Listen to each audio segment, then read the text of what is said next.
रश्मि जी दिल्ली से। राधे राधे महाराज जी। महाराज जी, अगर कोई व्यक्ति हमारे सीधेपन का फायदा उठाकर हमारे साथ छल कपट करता है या विश्वासघात करता है तो उसे क्या हमें अपने जीवन से त्याग देना चाहिए? नहीं, इस परिस्थिति में खुद को कैसे प्रसन्न रखें? देखो, भगवान के परम भागवत अवतारी पुरुष धर्मराज युधिष्ठिर, भीम, अर्जुन, नकुल, सहदेव अपने बाहुबल से इंद्रप्रस्थ की स्थापना की और पूरे विश्व को परास्त करके सम्राट बने, और शकुनी ने पासे में सब गायब कर दिया। क्या भगवान उस समय सुदर्शन चक्र का अगर प्रयोग कर देते शकुनी के ऊपर तो सारा खेल समाप्त हो जाता, कौरव भी बच जाते और पांडवों को भी दुख ना भोगना पड़ता, पर ऐसा कुछ नहीं किया। शकुनी ने 12 वर्ष का वनवास और 1 वर्ष का अज्ञातवास पांडवों को निश्चित किया, और ऐसे महावीरों को, ऐसे अवतारी पुरुषों को भारी कष्ट भोगना पड़ा छल के कारण। तो हमें लगता है कि कहीं ना कहीं भगवत विधान होता है। जो आदमी छल कर रहा है हमारे साथ, शायद है कि हमने पूर्व जन्म में उसका कुछ लिया होगा, आज हमें लग रहा है कि वो छल विधान से हमारा ले रहा है। पूर्व जन्म में हमने कोई छल किया होगा तो उसी का उत्तर मिल रहा है। मुझे ऐसा मान करके शांत, अगर त्यागने की जरूरत है तो त्याग दीजिए, नहीं कुछ ऐसे संबंध जहां त्याग भी नहीं सकते, भले अपना घर का कोई सदस्य है, अपने परिवार का अपना प्रिय सदस्य है, कैसे त्यागोगे? अपना पुत्र है, अपना पति है, अपना मित्र है, अपना, तो सहन करना चाहिए। मतलब दूसरा उपाय नहीं है, एकमात्र सहन करना उपाय है। कबीरा खुद को ठगाइए, दूसरों को ना ठगे। अगर हमको कोई ठग रहा है तो वो देख रहा है, छोड़ दो उसके ऊपर, जाओ भैया जाओ। जब वो मालिक हमारी तरफ देखेगा तो निहाल कर देगा, और जब उसकी तरफ देखेगा तो बेहाल कर देगा। दुखिया को न सताइए, दुखिया देगा रोए, और जब दुखिया के मुखिया सुने तब तेरी गति का होए। ऊपर से लेकर के ये आज तक इतिहास साक्षी है। ये छल, ये कपट, ये व्यवस्था पहले से चली आ रही है बड़े बड़ों के साथ। वही तो कह रहा हूं, धर्मराज है भाई। हम लोग तो धर्म से चलेंगे, वो तो धर्मराज है। और छल से मारा कि 12 वर्ष का वनवास, 1 वर्ष का अज्ञातवास। ऐसे महापुरुषों को भी छल, चाहते तो 1 मिनट में शकुनी को निपटा सकते थे भीम। 1 मिनट में केवल गला पकड़ के दबा दे तो जान से मर जाता। लेकिन सबकी जड़ शकुनी था, और उसका कहीं बाल बाका भी नहीं किया, और बहुत कष्ट भोगा, बहुत कष्ट भोगा इन महापुरुषों ने। मंथरा ने तो कैकेयी के कान भरे। कैकेयी जी ने हठ ठान लिया, सुबह होने वाला था राज्याभिषेक और शाम के हो गया वनवास। तो भाई देखो, हम लोग तो उनके अंश हैं, वो तो स्वयं परमात्मा है, बड़े बड़े महापुरुष है। कुछ बातें ऐसी होती जो केवल सहनी पड़ती है। कोशिश करो, अगर राजकीय कार्रवाई से तुम बच सकता है तो बच सकता है, नहीं तो शांत सह जाओ, वो देगा, मालिक कहीं से दे देगा। वो बहुत विधान करने वाला है। लड़ाई, हमें तो लगता है लड़ाई झगड़ा छल कपट इसमें सब ठीक नहीं है। शांति से सह जाए तो अच्छा है। देखो कितना सहने की कोशिश की पांडवों ने। पहले कहा था कि जब अगर 12 वर्ष का वनवास, 1 वर्ष का अज्ञातवास आप पूरा कर लेंगे तो पूरा चक्रवर्ती राज्य आपको मिल जाएगा। जब पूरा कर लिया तो उनका राज्य नहीं देंगे, बोले आधा दे दो, बोले आधा भी नहीं देंगे, तो बोले 5 गांव दे। अब आप देखो ईमानदारी की हद और बेईमानी की हद। पांडवों ने कहा 5 गांव दे दो, तो भगवान से क्या कह रहा है दुर्योधन? सूजी अग्रे न केसवा, सुई की नोक भर नहीं देंगे। तो विनाश कर दिया। फिर 100 के 100 मरे, 99 नहीं, 100 के 100 मरे। तो इसलिए अपने को चाहिए कि दबता चला जाए, कोशिश करे कि लड़ाई झगड़ा ना हो, सह जाए। और जब ऊपर जो बैठा हुआ सबके देख रहा है, वो जब देख लेगा ना, तो वो जब न्याय करेगा तो विध्वंस हो जाएगा सामने वाला। इसलिए हम तो यही सिखाएंगे कि झगड़ा ना करो, हम यही सिखाएंगे कि हिंसा ना करो, शांत भाव से सह जाओ। अगर कहीं ऐसा लगता है तो राजकीय विभाग का सहयोग ले लो, लेकिन लड़ाई झगड़ा ना करो। बहुत शांति थोड़ा जीवन है। आजकल लोग जरा जरा सी बात में हिंसा कर देते हैं। ये नहीं जानते कितना कीमती मनुष्य शरीर, और इसको हम नष्ट कर देंगे और हमें कितना बड़ा अपराध लगेगा। ये सबसे बड़ी भगवान की सृष्टि में ये मनुष्य योनि है, सबसे बड़ी योनि है और बड़ी महिमाशाली है। इसके द्वारा बड़े बड़े पवित्र कार्य किए जा सकते हैं, पर लोग जरा जरा सी लड़ाई में एक दूसरे की हिंसा कर देते हैं, या जरा सा ऐसा समस्याएं आई तो पूरा परिवार जहर खा लेते हैं। ये सब नहीं करना चाहिए। सहना सीखो, नाम जप करो और भगवान के आश्रित रहो। किसी तरह संसार से हम मुक्त हो जाए, नहीं बहुत कठिन, बार बार जन्म, बार बार मरण कहाँ तक भोगेंगे यार, कितना भोगेंगे, कितना कष्ट है संसार में। तो इसलिए नाम जप करो। प्रशांत मिश्र जी मुंबई से। प्रशांत जी, राधे राधे महाराज जी, आपके चरणों में कोटि कोटि नमन। गुरुदेव भगवान, तन मन और धन से सबसे बड़ी सेवा कौन सी है इनमें? मन सबसे बड़ी सेवा है। मन, अगर हमारा मन प्रभु में नहीं लगा है तो धन के द्वारा 56 प्रकार के भोग, सोने चांदी के मुकुट, आभूषण,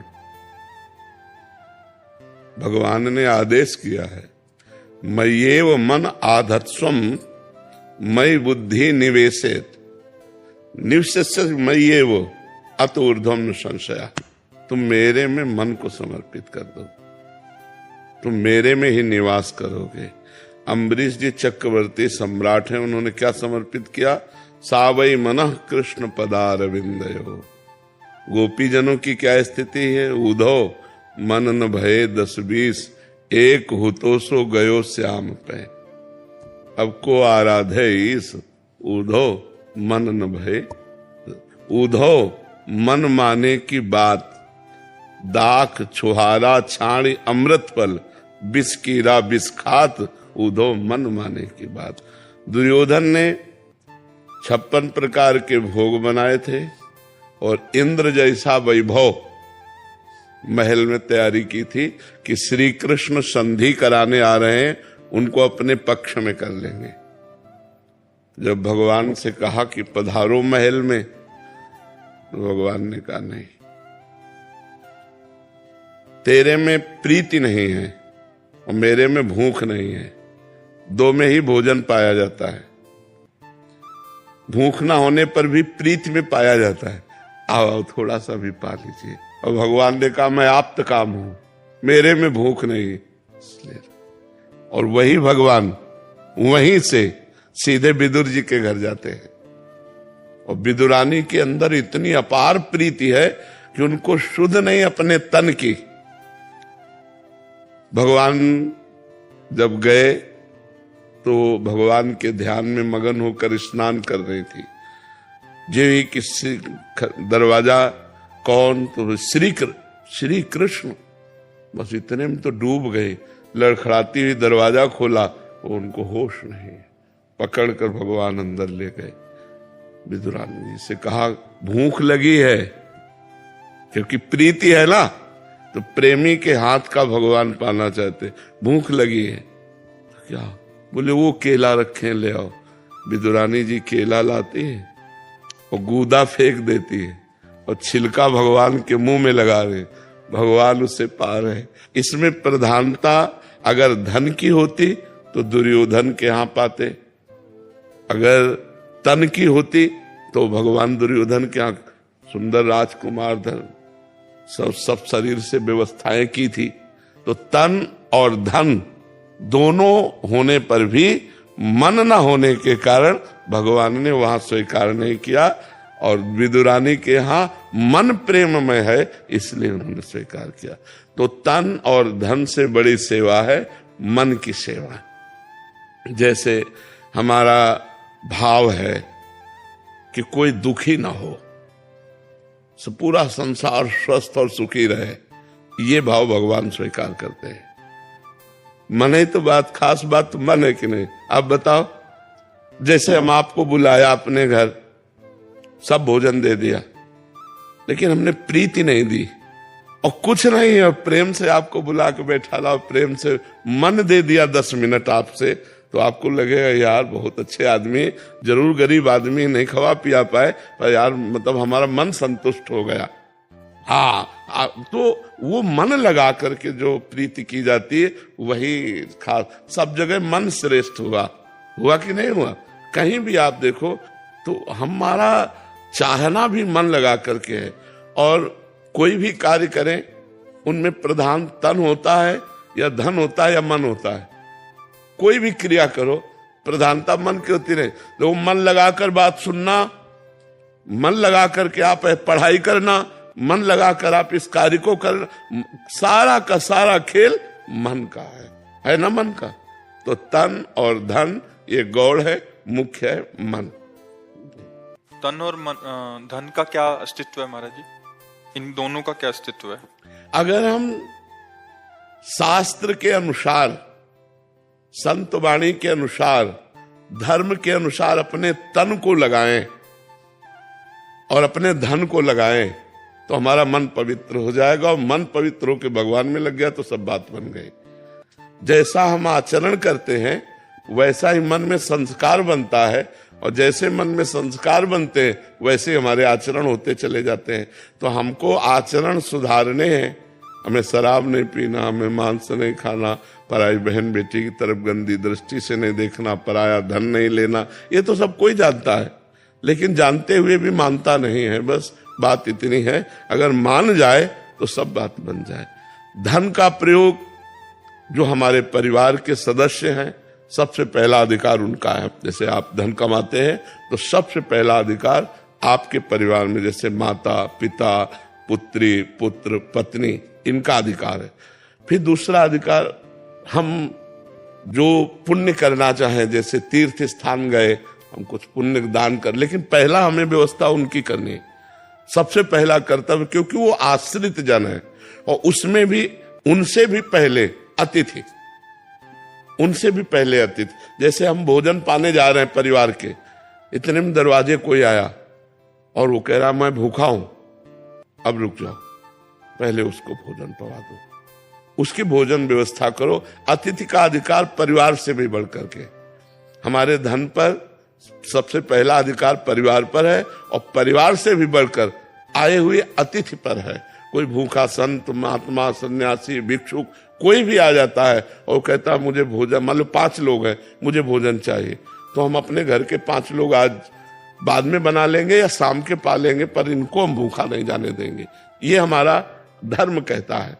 और जो धन है उसका एक विभाग जरूर करना चाहिए, एक हिस्सा जरूर निकालना चाहिए। जैसे 100 रुपया है धर्म से कमाए हुए पर, अधर्म के कमाए हुए की बात नहीं कर रहे हैं, धर्म से कमाए हुए पर, तो हम कोशिश करें कि 90 रुपए का प्रयोग हम करें और 10 रुपए का प्रयोग परोपकार में लगा दें। तीर्थ याटन गए, कहीं भगवान की सेवा, दान पुण्य, या किसी बीमारी की अवस्था में हम सहयोग कर दें, या जहां जैसा, किसी गरीब की कन्या, या जहां जैसा लगे 10 रुपए 100 में निकाल के रख देने चाहिए। 90 प्रयोग करो, 100 निकाल के 10 रख दिए, और वो जब इकट्ठा हो गए, मान लो हम कह रहे महीने में हमारे 200 रुपए इकट्ठा हुए, हम 200 को चारा लेते हैं हरा और गऊओं को पवा देते हैं। तो ये धर्म विधान से चले तो हमारा तन मन धन सब पवित्र हो जाएगा। एक भागवत करा देते हैं, सब लोग 7 दिन भगवान की कथा सुने, थोड़ा थोड़ा प्रसाद पाए, हो गया। ऐसे सत्कर्म करते थे पहले धार्मिक लोग। पार्टी का मतलब